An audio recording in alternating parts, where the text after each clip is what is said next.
Ciao bambini, ciao queridos, buonanotte, buonasera, buongiorno. Espero que sejam todos bem. Estamos chegando ao episódio número 40 do seu podcast Mondo Giallo, que você pode ouvir nos melhores tocadores de áudio disponíveis no nosso mercado. Sim, lá ele estará com certeza. Ouçam o nosso podcast, como eu sempre falo, nos momentos que vocês acham melhor, onde vai lhe trazer mais alegria, prazer, como na academia, como depois do namoro, como durante a lavagem da louça, que é uma atividade muito complicada, quando você estiver passeando com o seu pet, quando você estiver no supermercado.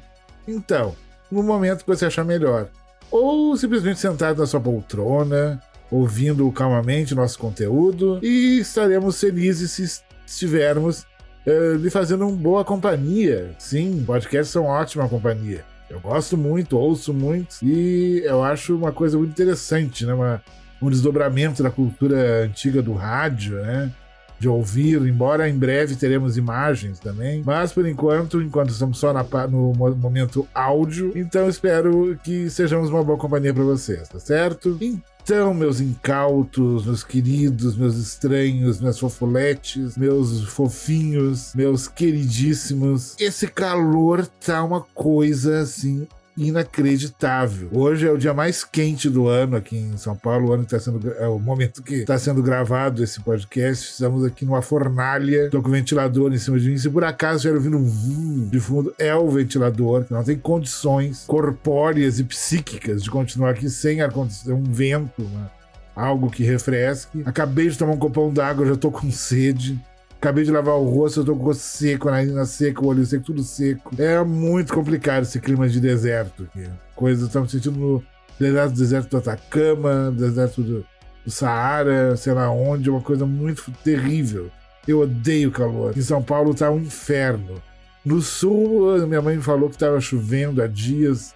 Que maravilha, né? Não para de chover lá. Embora já tenha a chuva lá no sul esse ano, não é uma coisa, um sinônimo de algo muito agradável, né? Foi muito complicado. Então, nesse ambiente, né, que estamos vivendo, com esse clima terrível, né? Eu queria dar apenas um breve pitaco sobre o que está acontecendo, que cada dia na nossa, como é que eu vou dizer? Nossa mídia, na nossa internet, nas nossas redes, no mundo em que vivemos atualmente, estão tendo umas polêmicas, entre aspas, que eu acho que não é bem por aí, sabe? Eu acho que está se gastando muito tempo precioso com pessoas, assim, que vocês dão muita importância, uma importância que eles não têm, sabe? Quem são essas pessoas? Eu não vou citar nenhum nome aqui, mas você sabe muito bem das pessoas que eu tô falando, sabe? Que formação eles têm? Que contribuição efetiva eles deram para a cultura brasileira, sabe? O que eles formaram, o que eles construíram de útil, sabe? Para a arte, sabe? Eu sou de um tempo, meninos e meninas e afins, que eu me alfabetizei. Eu tinha 6, 7 anos, vendo a contracapa com as letras do LP de vinil dos Secos e Molhados, que eu era fascinado pelaquela capa com as cabeças na mesa, era aquilo incrível, e aquilo ali já mexia com o meu imaginário, e eu li as letras. Eu me alfabetizei lendo ali a letra de A Rosa de Hiroshima, sabe? É outro padrão, assim, de formação, sabe? Hoje em dia, o que forma as crianças de hoje, sabe? Uma música de péssima qualidade, pessoas absolutamente medíocres, sabe, fazendo essa música de péssima qualidade, e os ditos influencers, que é cada um mais medíocre que o outro, não se salva. Raríssimo, deve ter, não sabe nada. É muito insatisfatório tudo muito medíocre, tudo muito pueril, tudo muito desinteressante. E tá se formando uma geração assim que vai estar acostumada a consumir plástico barato, consumir o lixo, achando que está consumindo alta cultura, dizer assim, sabe? Eu acho lamentável. Não percam seu tempo com pessoas que não têm nenhuma importância, que daqui a 10 anos ninguém vai saber da existência deles, ninguém vai saber que eles existiram, sabe? Não percam seu tempo, não tenham discussões passionais, não briguem com seus amigos por causa de A ou B, não vale a pena. É uma gente muito, sabe, abaixo de qualquer crítica, abaixo de qualquer coisa. Então é isso. Tá? Não vou citar nomes, porque nem isso eles merecem. Nem isso eles merecem. E por favor, pensem bem que vocês vão votar para a prefeitura agora em outubro, pelo amor de Deus. São 4 anos depois de tirar esse diabo, a diaba que for ser prefeito ou prefeita. É muito difícil, não tem como. Ai, não, voto, eu vou tirar. Não adianta. É muito complicado. Tem muitos interesses no meio disso. Pensem bem em quem que vocês vão votar, por favor. Aqui em São Paulo tá um inferno, né? Essa questão das eleições tá abaixo de qualquer... abaixo do nível de esgoto. Tá terrível. Eu até ia fazer algumas colocações sobre atuais ocupantes do governo aqui, mas eu prefiro ficar quieto, porque, sabe, em respeito a vocês, e principalmente as meninas que estão ouvindo, aqui, para não ouvirem barbaridades que eu tenho a dizer sobre esses senhores, né? Então é isso. Falado o que eu tinha que falar. Eu deixei bem claro. Espero que tenham absorvido as minhas palavras. Que não tenha sido em vão. E vamos falar agora de memória, né? De resgate da memória.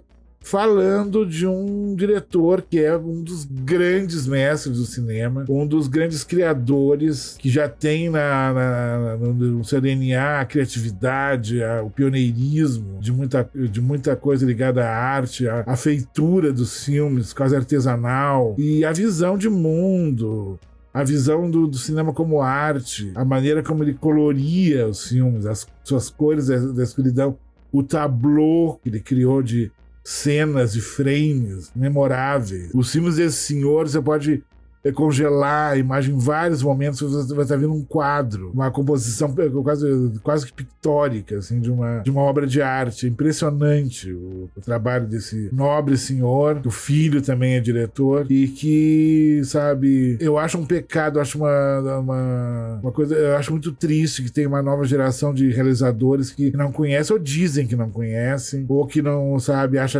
é tosco, é trash, e que não tem a mínima sensibilidade cinematográfica para apreciar a obra desse gênio, sabe? Eu estou falando do senhor Mário Bava. Sim, ele mesmo, grande diretor e fotógrafo e criador de efeitos especiais e afins, italiano, filho de Eugênio Bava, que já estava lá criando cenários e trucagens do Cabiria, de 1914, do mestre Giovanni Pastrone. Cabiria é uma obra-prima do cinema até hoje. Eu tive o prazer de ver a sua cópia restaurada uma vez numa sessão muito concorrida, graças a Deus, mas isso faz muito tempo. Hoje eu não sei se lotaria uma sessão com a cópia restaurada de Cabiria, do Giovanni Pastrone. Naquela época, lotou, as pessoas foram e todos em êxtase, vendo aquelas imagens incríveis. Aquele templo de Moloch, maravilhoso. Então, o Eugênio Bava já estava lá. E o pai do Sérgio Leone também estava lá. Tava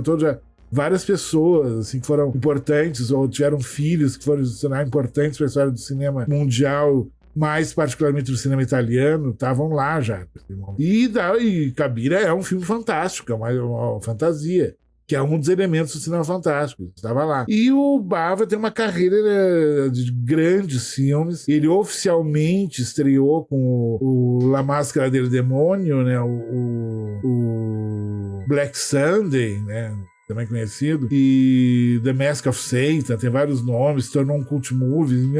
Em 1960, já fazendo um trabalho em paralelo com o que ia começar a se fazer na Inglaterra, com os filmes de vampiros e outras criaturas lá da produtora Hammer, e também da Amicus, as duas grandes produtoras britânicas. O Bava já estava lá em 1960, lançando sua primeira obra-prima, né, o Black Sunday, e que imortalizou o rosto de Barbara Steele como uma grande máscara do gótico italiano, grande máscara dramática, expressiva. O rosto de Barbara Steele, os olhos de Barbara Steele são uma coisa única na história do cinema, belíssima, expressiva, cult, fantástica, extraordinária, deusa gótica. Barbara Steele já tá como a bruxa asa e como o seu duplo, né, que é a princesa, e ela tem, não é uma princesa, é uma nobre, né, lá da antiguidade, que a bruxa vai querer tomar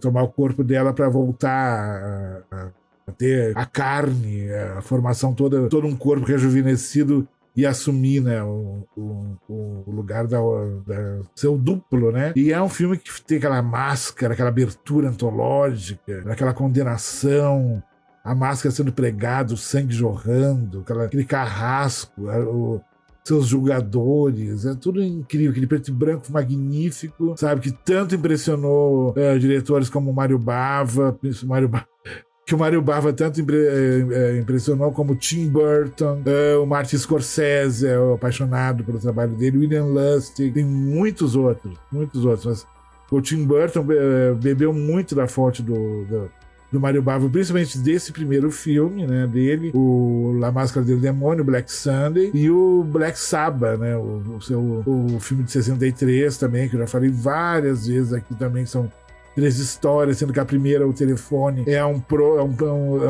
dos primeiros exemplares do que seria o giallo, né, italiano, já no início dos anos 60, que depois fez o Blood and Black Lace, né, o Sei Donne para o Assassino, Seis Mulheres para o Assassino, que já é um giallo soberbo, que tem formato de slasher, né?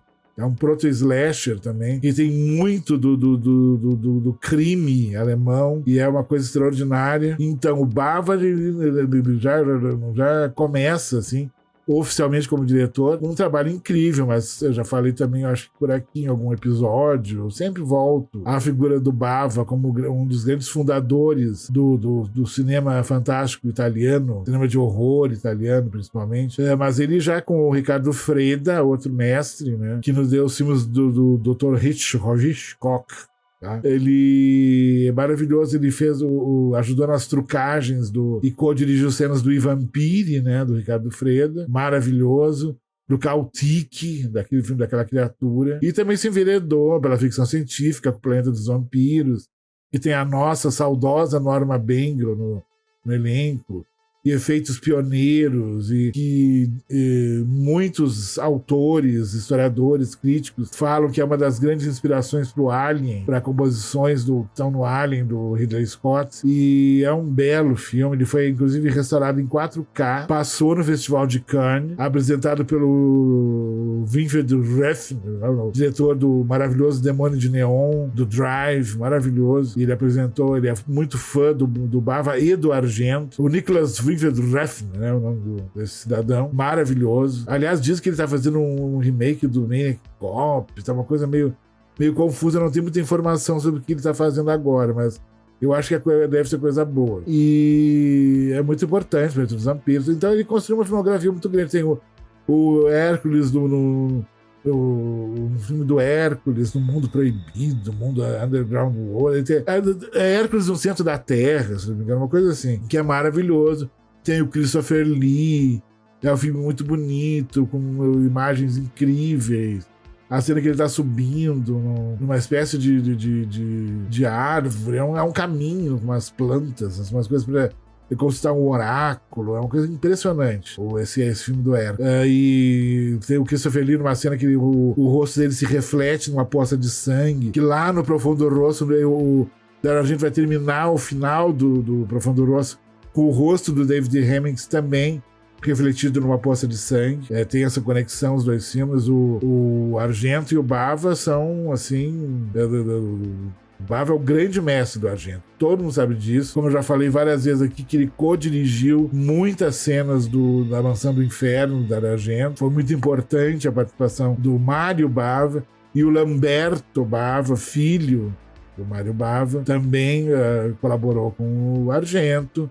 Foi muito importante a colaboração dele. E os dois produziram os filmes da série Demons, da franquia Demons, né? Dizer assim. O primeiro é maravilhoso, de 85. O primeiro Demons é uma coisa assim impressionante. Adoro. É um dos meus filmes de cabeceira. Tive o prazer de ver na época que tinha a sessão drive-in, mas uma sessão no drive-in, quando tinha o drive-in do Belas Artes, que ele chamava Sessão Açougue. E nós vimos, estava Patifang lá. Tomamos um milkshake super gourmet, maravilhoso. E eu lembro que acabou a sala e o projeto açougue, né? Mas eles passaram coisas muito boas, né? E foi bom enquanto durou. Era um lugar que deveria ter até hoje. Se tivesse uma divulgação melhor, uma programação mais interessante, uma curadoria mais interessante, poderia estar até hoje ter essa sessão. Acho que Aqui em São Paulo cabe isso. Mas fazer o quê? Então, o Bava tem uma carreira incrível, ele fez outros filmes, fez o Operação Paúlia, né, o Círculo do Pavor, se não me engano em português, que é o filme que influenciou a Última Tentação de Cristo, do Martin Scorsese, a figura da menina, tanto que o Scorsese usou uma menina, né, para fazer o anjo demônio, né, que tenta o Cristo na cruz, e entre outras coisas, e influenciou a menina do episódio do Fellini, do conto Nunca Poste a Sua Cabeça com o Diabo, que tá no Histórias Extraordinárias, no episódio final, que é do Fellini, e que tem um outro episódio do Roger Vadim e do Louis Malle, e ele sempre muito influente, sempre muito...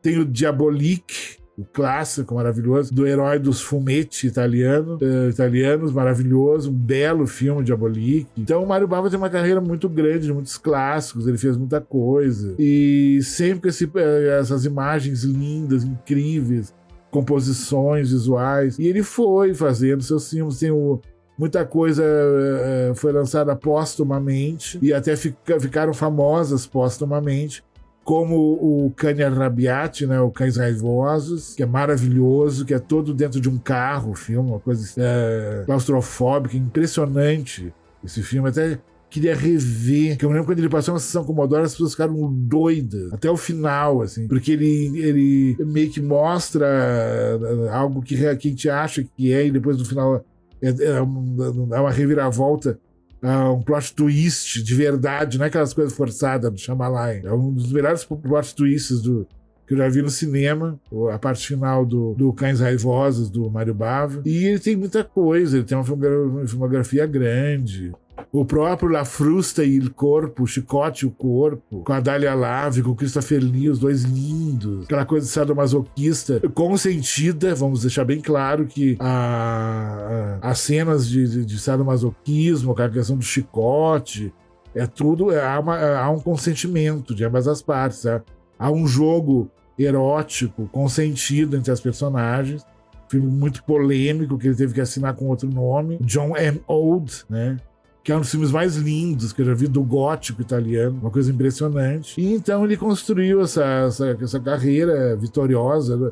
Eu resumi muito, porque falar de Mário Bava tem que ficar horas, né, falando. Eu me lembro de uma aula que o meu querido Carlos Tomás Albornoz deu no Santander Cultural, num Fantaspoa, muitos anos atrás, quando eu ainda ia no Fantaspoa, e ele chegou para dar essa aula, mostrar várias coisas, falar sobre a obra do Mário Bava, que ele é apaixonado, e ele trouxe um volume gigantesco, em capa dura, da biografia do Mário Bava, feita pelo Tim Lucas, que dispensa comentários, grande crítico, grande curador, maravilhoso, um nome essencial para história de cinema de gênero no mundo, conhece tudo e mais um pouco, e o Thomas até auxiliou ele na feitura do livro.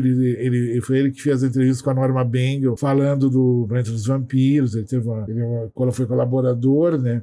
E eu me lembro dessa aula, e nessa aula ele falou de um filme que eu nunca consegui ver, até agora há pouco, que é uma adaptação que ele fez do conto A Vênus de Ili. Em italiano é La Venere di Ili, I-L-L-E. E é uma história muito bonita, muito estranha, muito intrigante. E ele falando do filme, que o Thomas conseguia umas coisas, uns contatos, umas cópias, assim, absurdas, gente de vários lugares do mundo. Era dos meus amigos, tinham dois que conseguiam ver os filmes e conseguiam cópias assim inacreditáveis, que era o Carlos Tomás Albornoz e o Leandro Caraça. Eu via pelos blogs, na época dos blogs, né? Eles fazendo resenhas de filmes. Nossa, como é que ele conseguiu isso, meu Deus? É uma coisa impressionante. Assim. Aliás, muita coisa que eu até tenho na coleção foi até eles que conseguiram pra mim, tanto o Thomas como o Leandro. Eu sou muito grato a eles até hoje. E teve esse filme que é quase póstumo, né, que ele fez. Ele dirigiu entre 79 e 80 com o filho, Lamberto Bava, que é esse tal da Vênus de Ili. É uma coisa muito interessante, muito legal, muito bacana. E ele é um uma história muito intrigante, muito bonita, que acho que é do Mallarmé, o conto, que é de 1837 que ele foi publicado. A publicação do conto foi em 1837 que ele publicou esse conto, e ele foi ao ar, foi o segundo episódio aí ao ar no dia 27 de maio de 1981, na Rai 2, a Rai 2, o canal estatal italiano que produz muitos filmes. Vocês devem ter visto vários filmes que eles fizeram, que a Rai produziu, e é uma coisa impressionante. Impressionante. E ele... Não é do Mallarmé. O conto A Vênus de Illy é do Prosper Mérimée. Deve ser até fácil de achar esse conto, até com uma boa tradução na web, que já está em domínio público, né? Então o Prosper Mérimée lançou esse conto em 1837, e ele faz parte de uma série da Rai, que é chamada I Giochi del Diavolo, Storie Fantastiche dell'Ottocento, que é uma série que era baseada em histórias fantásticas do século XIX, que foram selecionadas as histórias pelo grande escritor teórico, filósofo, teórico literário, maravilhoso. É quase ele ia quase na mesma linha do Umberto Eco, um autor incrível, que é o Ítalo Calvino, que é um livro que marcou muito a minha geração, que ele escreveu, foi os 6 Propostas para o Próximo Milênio, que é um belo livro, fácil de achar, incrível, uma escrita deliciosa. E o Ítalo Calvino, grande teórico literário, também é um grande intelectual italiano, selecionou esses filmes. Tinham vários diretores, e o Bava e o Lamberto escolheram esse conto do Mérimée, A Vênus de Illy, La Venere di Illy, que conta uma história bem interessante. Assim. Ele mostra um senhor, dono de terras, muito rico, que está numa escavação na abertura do filme, embaixo de uma árvore, e ele está meio que cavando, e ele acha alguma coisa. Tem alguma coisa enterrada aqui, eles acham uma estátua de bronze de uma mulher. E ele fica intrigado, porque, nossa, será que essa estátua tem algum valor? Até financeiro, histórico, e blá, não sei o quê. E aí ele decide chamar um jovem conhecido de uma outra cidade para avaliar, para ver se realmente tem o valor histórico, de onde é que ela é, esse tipo de coisa. E ele diz que sim, fala que é uma estátua muito bonita, muito incrível, e que tem todo um valor histórico, toda uma carga assim, em cima dele, vem da antiguidade. Essa personagem do historiador de arte que avalia tal estátua se chama Mathieu, e ele é interpretado pelo Marc Porel, um ator, eu acho que ele era francês ou de ascendência francesa, que tem uma filmografia fabulosa. Só pra vocês terem uma ideia, vocês têm 3 filmes dele, pra vocês terem uma ideia de quem é esse rapaz, Marc Porel. Ele trabalhou no Premonição, o The Psyche, ou Sette Notti in Nero, do Lúcio Fulci, de 77. Ele trabalhou no O Uomini si nasce Poliziotto si muore, que é um policiotesque de 76, dirigido por ninguém mais, ninguém menos que o Ruggero Deodato, o Senhor Canibal Holocausto. Ele fez esse policiotesque, filme policial Eurocrime, né, italiano, maravilhoso, diga-se de passagem. E ele também está no Segredo do Bosque dos Sonhos, o Nosso Serviço é um Peperino, o Don't Torture a Duckling, do Fulci, com a Flor da Boca, que eu já falei. Tem um episódio que eu falei de outro diálogo do Fulci, né? E o Segredo do Bosque dos Sonhos é de 72, maravilhoso. Então, o Marc Porel, ele faz o Mathieu, esse historiador de arte, que é contratado por esse senhor muito rico. Então, ele tem um filho chamado Alonso, que é interpretado pelo Fausto Di Bella, que vai se casar, tá noivo de uma moça chamada Clara, que é interpretada por ninguém menos que a Daria Nicolodi, né, a senhora Dario Argento, né, que tá no Profundo Rosso, maravilhosa, do Dario Argento, o Prelúdio para Matar, como a protagonista, incrível, maravilhosa, luxuosa, perfumada, incrível. E ela faz essa tal de Clara, linda, ela tá muito bonita. É o filme que ela tá mais bonita, sabe, de toda a carreira dela, toda a carreira da Nicole, ela nunca teve tão bonita em cena como nesse filme. Maravilhosa mesmo, expressiva. E o conteúdo fantástico da história é que essa moça que a Daria Nicolodi interpreta, ela é muito parecida com a tal estátua de bronze que é encontrada nessa escavação, entenderam? É muito interessante. E ela tem essa coisa desse duplo, né? A jovem noiva que tem até no olhar, no gestual, uma certa ambiguidade, e o Mathieu se apaixona por ela. Então, há uma espécie de triângulo amoroso. O Mathieu é apaixonado por ela, mas não consegue consumar essa paixão, e ela é noiva do filho do grande proprietário, do senhor rico, dono das terras, que o contratou para avaliar a tal da estátua. Aí, como em todo o conteúdo fantástico, tudo que tem estátuas e mistérios do passado, essa estátua que vem do paganismo, tem toda uma carga sobre ela, começa a acontecer coisas estranhas.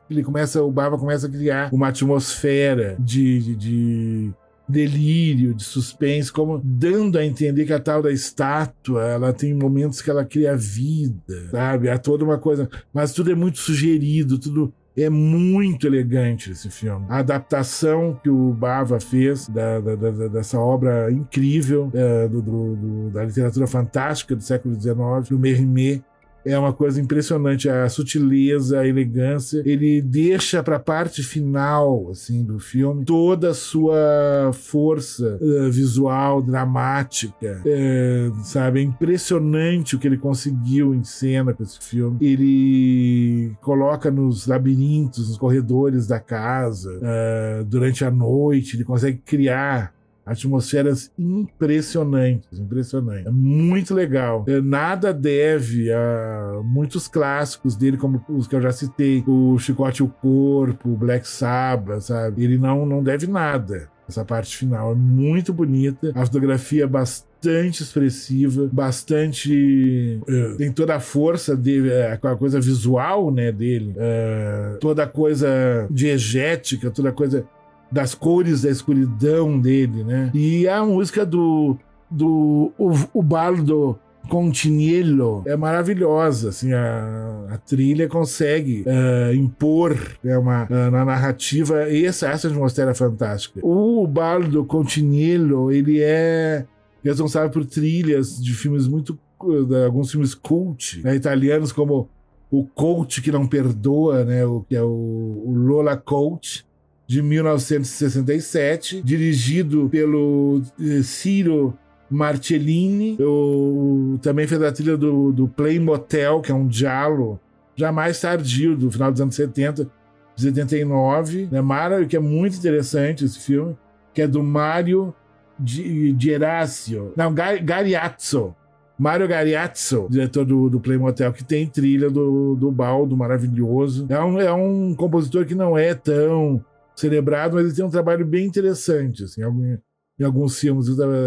E nessa trilha que ele fez para Vênus de Ilha é primoroso o trabalho. Então o Bava junta nesse filme as suas imagens, o seu tablô de cenas e de atmosferas góticas impressionantes, com suas cores da escuridão, tudo muito bem editado, num ritmo muito interessante, muito narrativo, muito envolvente, e com uma trilha sonora que consegue, né, dar mais ênfase, dar mais força, e o conjunto final, com todos os elementos cinematográficos juntos, fica uma coisa muito bacana, muito impressionante. E acabou sendo, né, essa adaptação da obra do Mérimée, acabou sendo O Canto dos Cisnes, né, do Mário Bava, o último filme que ele dirigiu, né, e foi uma bela despedida. Não é uma obra, assim, longa, contundente. O filme tem pouco mais de 1 hora, acho que 1 hora e 2, 3 minutos no máximo. Mas ele conseguiu, sabe, ali deixar muito do conjunto do que ele fez na sua carreira, assim, de como tornar a imagem, o frame, uma obra de arte, quase que um quadro vivo, sabe? Essa coisa do tablô, né? E é impressionante que ele, sabe? Mesmo nos últimos momentos, ele conseguiu imprimir isso. A Vênus de Ilha, ela teve já 2 versões anteriores para o cinema. Tem uma versão que foi feita na Áustria, ainda no Cinema Silencioso, em 1922, e tem uma versão de 1969, que é um longa feito na Polônia, que é bem interessante. Eu vi já, mas eu não vi ele inteiro, vi algumas cenas, eu gostei muito do que eu vi. Assim. E é uma obra interessante. Não é tão fácil de adaptar, porque ele tem sutilezas, os elementos fantásticos estão ali, mas de uma maneira que não é assim, que não é joga na cara do espectador, assim, não tem susto, sabe? Aquela coisa de fazer as pessoas pularem da cadeira, não. É um suspense, tem momentos de um suspense que ele consegue criar.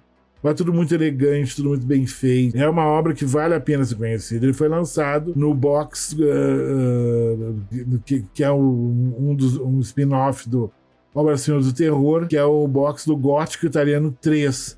Eu falei vagamente sobre esse box em um episódio passado. Ele é o grande destaque, é o extra. É o 7º filme, que normalmente são 6 filmes pro box. Nesse box veio esse 7º filme, que é a Vênus de Ilha, do Mário e do Lamberto Bava. Então ele tá com uma cópia muito boa. Tem a vinheta de abertura da série, Il Gioco del Diavolo, que ela tem em Blu-ray.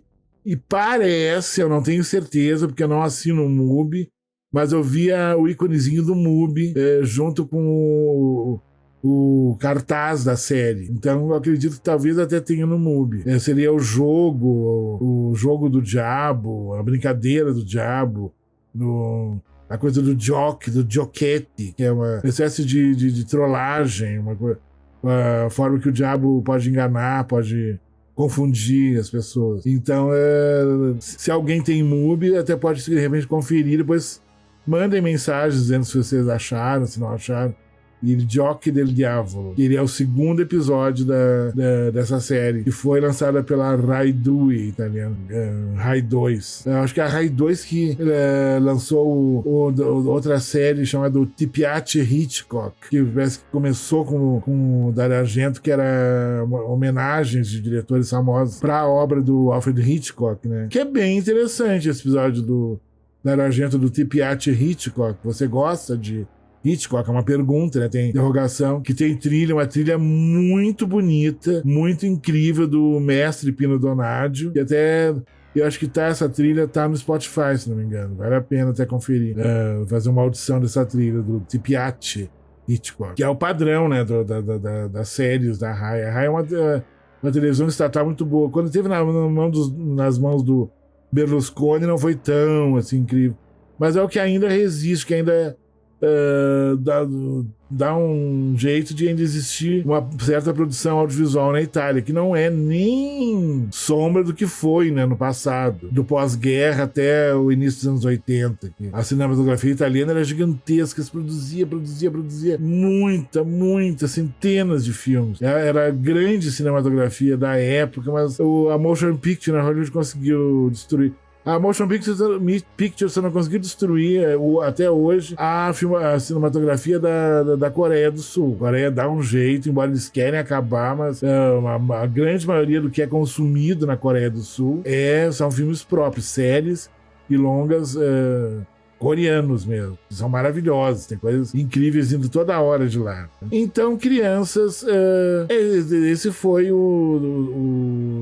a minha leitura breve, né, dessa última obra-prima do Mário Bava, esse belo filme, essa bela história envolvente que é a Vênus de Ilha, que eu gostei muito. Eu achei que, nossa, será que foi só para cumprir tabela? Eu achei, nossa, será que vai ser muito deprimente ver ele no final de carreira? Como o próprio Fulci, por exemplo.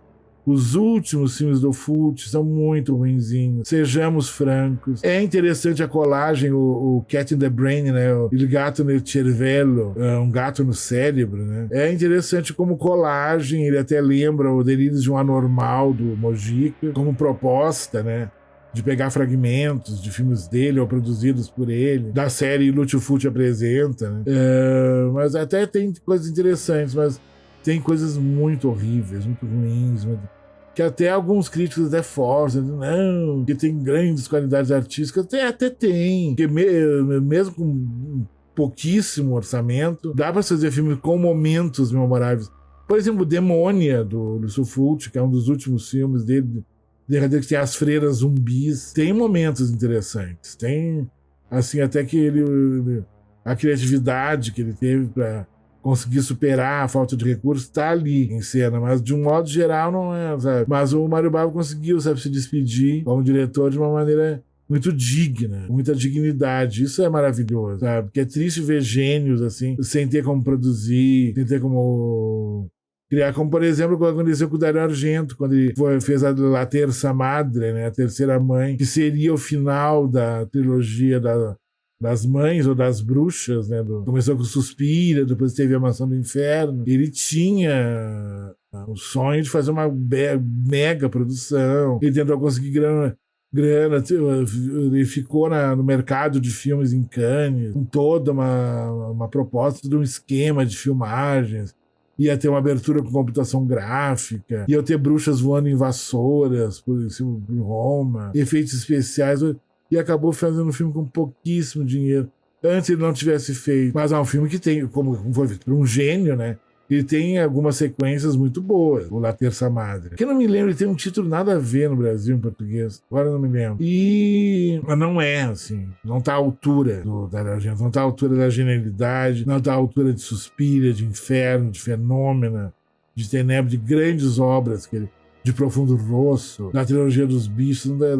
Sabe? Não chega aos pés, infelizmente. Mas ele tem momentos legais, tem bons momentos, mas ele não teve recursos, né? Ele não conseguiu, assim, fazer. E agora, ultimamente, é que depois que o Argento brigou com o pai, com a família, né, com o irmão, principalmente o Cláudio Argento, ele ficou sem ter o suporte para ter a qualidade que os filmes dele tinham. O pai e o irmão ajudavam ele muito, eram pessoas muito ligadas à indústria cinematográfica. Depois que ele rompe, né, ele rompeu com o pessoal, ele fica muito claro. Acho que o último grande filme dele é o Sleepless, né? Eu já falei aqui, tem um episódio sobre o Sleepless, que é muito legal. Foi até ali ele conseguiu, depois foi ladeira abaixo. Mas o Bava, repetindo, mais uma vez, conseguiu se despedir com dignidade. Isso é muito bom. Então, se vocês tiverem a oportunidade de ver, ter contato com a Vênus de Ilha, eu quero ir atrás da série completa, ver os outros episódios, quem são os outros diretores, para ter uma ideia do que é a vibe dos outros. Eu vi o trailer, achei o trailer bem interessante. E pelo fato de ter tido a curadoria do Ítalo Calvino, que é um luxo, grande intelectual, grande escritor, grande teórico italiano, Ítalo Calvino, que selecionou os contos, teve a sensibilidade de selecionar as histórias. Isso não tem preço, né? Isso é maravilhoso. E ele deve ter tido um padrão de qualidade, pelo menos na curadoria das histórias, muito boa. De um nível muito bom. E a Vênus de Ilha tem tudo que um conto gótico, sabe, tem que ter. Tem ambiguidade, tem mistério, tem um herói romântico que se atrai por uma figura feminina ambígua, estranha, e tem esse elemento, né, da Clara e da estátua serem muito parecidas, sabe? Tem semelhança física. E ver Daria Nicolodi linda em cena vale mais a pena. O Marco Porrel é maravilhoso, como esse anti-herói gótico, né, romântico. É demais. Eu adoro essa questão do gótico, tanto a literatura, a estética, as adaptações cinematográficas de obras góticas, a música gótica, os grupos. Adoro Bauhaus, adoro Six and the Benches, adoro Sisters of Mercy, para citar os mais conhecidos, né? Mas tem muito mais. Tem coisas, DJs que produzem coisas com sonoridades góticas. No Spotify tem muita tem playlists de gótico muito legais, o eletrogótico, gótico com sintetizadores, eu adoro. E é isso, né, crianças? Foi um prazer ter falado com vocês, foi um prazer ter mostrado a minha visão dessa última obra do Mário Bava. Ele conseguiu colocar ali seus corredores, sua atmosfera, suas cores. Foi demais, foi demais. Uma surpresa. É um filme que eu fiquei muitos anos pra ver, porque dessa aula que eu falei que o Thomas deu lá no Fundo Fantaspoa, foi há muitos anos atrás. Demorei muitos anos pra ver esse filme. Mas eu sempre tive ele guardado assim naquela caixinha do... Eu ainda vou ver esse filme, sabe? Eu tenho vários filmes que eu ainda não tive a oportunidade de ver, mas eu quero ver, quero conferir, porque a gente sempre... É bom estar com os olhos livres para descobrir novos filmes do passado que se perderam por vários motivos de produção ou de perda de negativo, que são reencontrados e que acabam vindo à tona com as novas tecnologias, né? Até a inteligência artificial ajuda, né, na restauração desses filmes, que é uma coisa muito boa, quando a inteligência artificial é bem usada, né? E eu quero ver muito mais, né?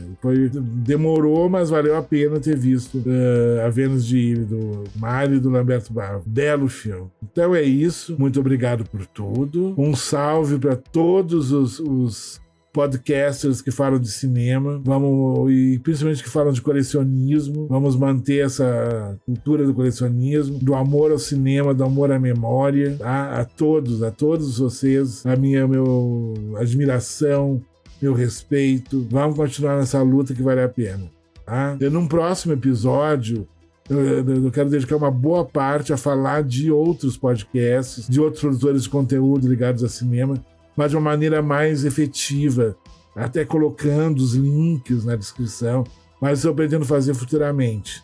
Prometo pra você, tá? Então é isso, né? Um salve aos citados aqui, o Thomas, querido Thomas, que é um cara que conhece muito, que eu respeito muito, um grande colecionador, um grande conhecedor de cinema de gênero. Um salve especial pro Carlos Tomás Albornoz, a quem eu dedico com todo carinho esse episódio, certo?